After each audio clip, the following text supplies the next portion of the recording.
everyone, welcome back to my channel. This is Heidi from My Reading Life, and I am starting a Springathon vlog. So this is Saturday, May 4th, and I figured why not start a little vlog and show a little spring scenery from where I live and talk about what I'm reading for Springathon.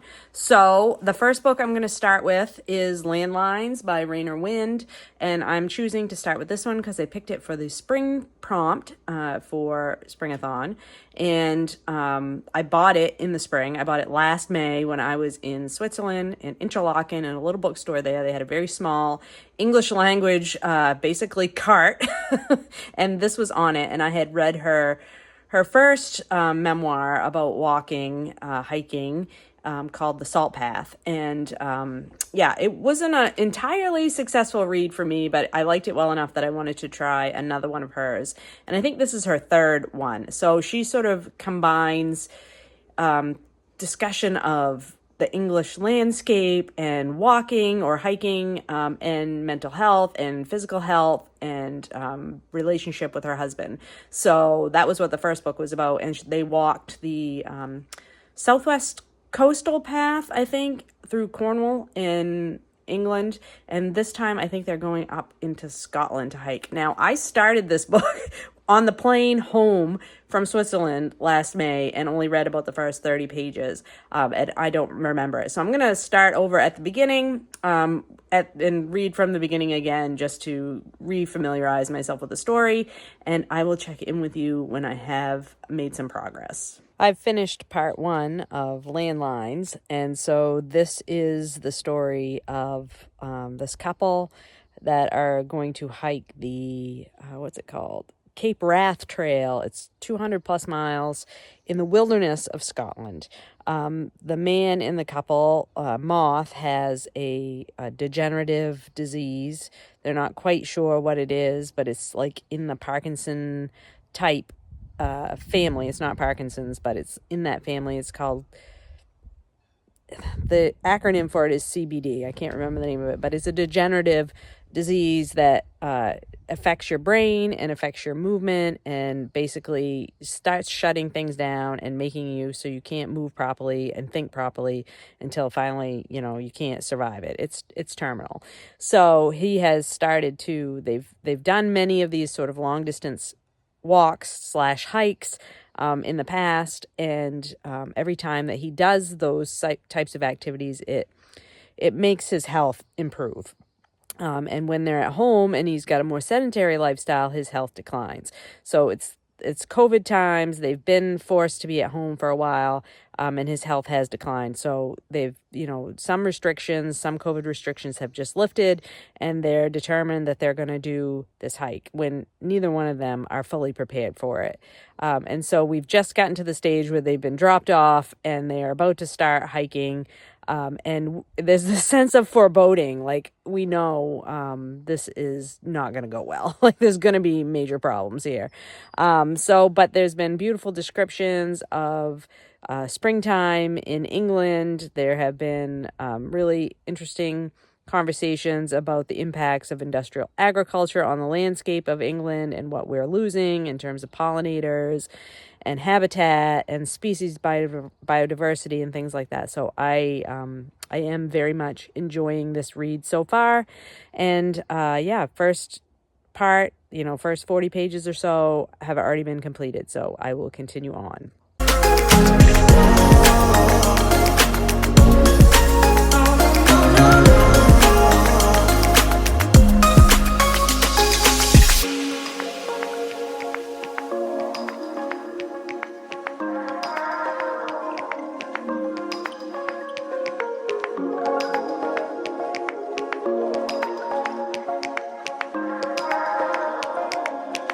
Time for another check-in on Landlines by Raynor Winn. So last night I had to force myself to put this book down. I was reading it in bed, and I normally I'm an early to bed, early to rise kind of girl, and this book was so compulsively readable. I got to the end of basically the first half of the book, and I was like, okay, I need to put this down, because if I don't, I'm going to stay up all night reading it, and then I will be worthless the whole rest of the next day. So yeah, so this is really, really readable. I am liking this so much more than I liked the first book by Raynor Winn.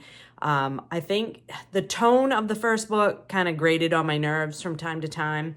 Their particular circumstances that they were in the first book and how the author herself responded to those, I just thought were like, the refusal to ask for help when they so clearly needed help just really bothered me.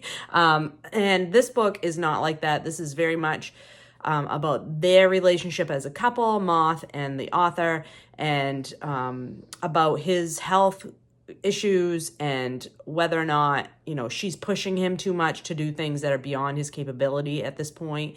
And the role of hope in your life when your partner has a diagnosis of a terminal illness, a degenerative illness at that, and like how much hope plays into your life together. And it keeps coming up with the people that they encounter on this hike. And the other thing, this very much is a book about how people reacted to COVID in this particular part of the world. They're in Scotland, they're hiking through some really rural areas, some very, away from the mainstream type places, and how people are interacting with strangers at this time. And they just find so much kindness on the trail. People that just go out of their way to be kind to them. It's really uplifting. It's really hopeful. It's really beautifully written. And I love the little sections where she goes into more environmental concerns about how we as humans treat the earth and decisions that are being made about particular landscapes and how we utilize natural resources. I think all of those things are really excellent discussion points that flow really nicely with the rest of the narrative. And then there's just the anecdotes about hiking on a very remote wilderness trail and the kind of really bad situations you can find yourself in when you're in those kind of environments. If you're a person that likes stories about like mountain climbing or really rugged wilderness hiking, stories about people hiking like the Appalachian Trail or the Pacific Coast Trail and the kind of messes they can get themselves into, I think you would like this book. So yeah, I really know that once I start reading this book again today, I'm probably gonna finish it up because it's just a book I am really finding it hard to put down, which is fantastic for my first Springathon read.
So it's time to wrap up this first Springathon vlog because I finished Landlines by Raynor Winn. I finished this last night. It is Monday, May the 6th, and I finished this last night before I went to bed.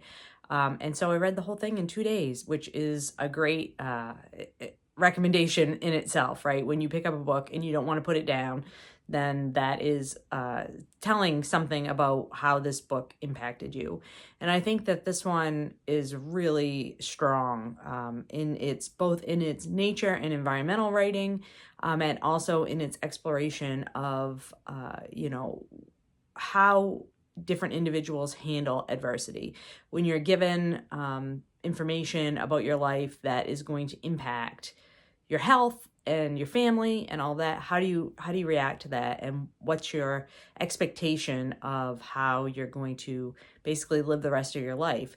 And the power of being outside, the power of physical activity to impact our health for the better, that's all explored here. The power of hope, the power of being around people who treat you well for no reason other than they're just being kind, what that does to your psyche and to your outlook in life. I think all of those things are explored really well in here.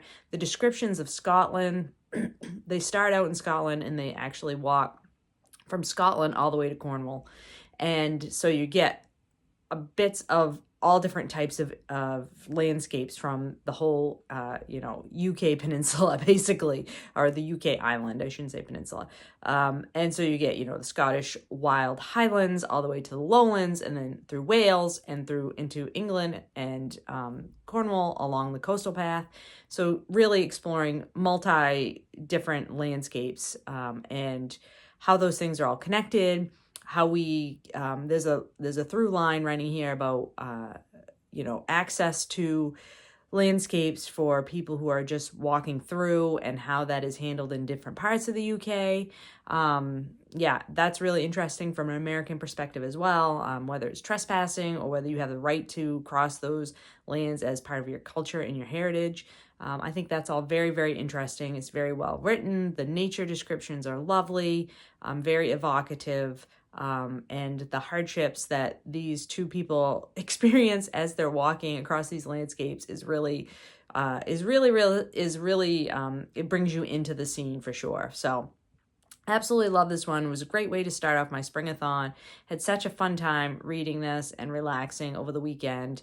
I hope that you have all found some books to read for Springathon, and I hope that you are enjoying the nature wherever you are, even if you're in the southern hemisphere and it's not spring there. I hope that you're enjoying your landscapes and your nature as well. I hope everybody's doing well and finding some great books to read. I will talk to you later.